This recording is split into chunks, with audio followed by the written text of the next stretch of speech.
වශයෙන්ම ඉතින් මේ මත්ද්‍රව්‍ය කිව්වහම වර්ගීකරණය වෙනවා විශාල විදියට. නමුත් ඔය ඔක්කොම එකතු කරලා මෙහෙම මිරිකලා ඩොට් එකක් වගේ පල්ලෙහාට දැම්මොත් ඔය ඔක්කොගෙම එන්නේ අපිව එපා කරන සමාජයේ නීරස ඇටසැකිලි වැනි අප්‍රසන්න අවසානයේ ඉච්ඡාබංගත්වයට පත් වෙන මිනිස්සෙකේ තත්ත්වයට එන්නේ. ඉච්ඡාබංගත්වයට පත් වෙනවා කියන්නේ ඊළඟ අවස්ථාවේ තියෙන්නේ සීදීවහානි කර ගැනීම.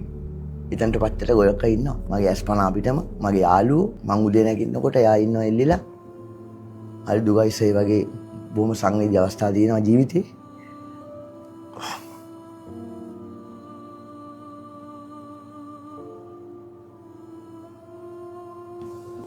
හරි සමහරවිට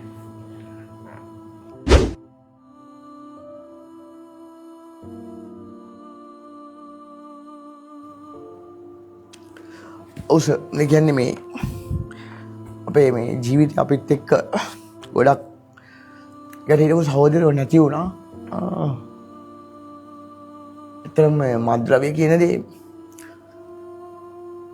මත්ද්‍රව්‍ය ගන්නවත් එක්කම ඒ කියන්නේ මේ මත්ද්‍රව්‍ය තුළ සැරිසරනකොට තමන්ගේ අම්මා තමන්ගේ තාත්තා කොට සහෝදරයෝ කියන කට්ටියවත් පේන්නේ නැති දැලක් වගේ අපි කියමුකෝ.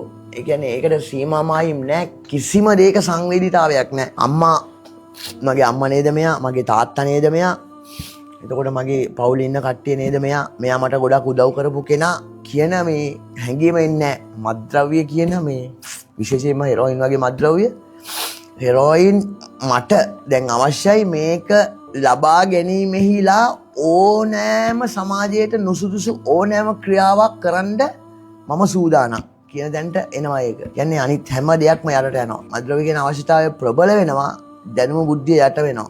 අර කතාවක් තියෙනස හැංගීම බලවත් වුණාම බුද්ධියට එඩ්‍රස් නැහැ කියලා. මම කියන්නේ සිංහල භාෂාවේ සාහිත්‍යයක කියවෙන්නේ හැංගීම බලවත් වූ කල බුද්ධිය පෑල දොරෙන් පිට වෙති කියලා.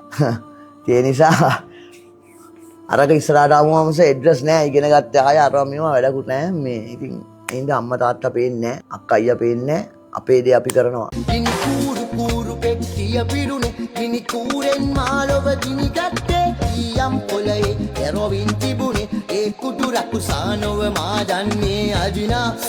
දුම්මුගුරේ සැඟවුණු අමිහිරි ලව මම දැහැගත්තා සිට, තම මට ලොව සීවේ අසීවේ ඔ මට බියද දැනේ.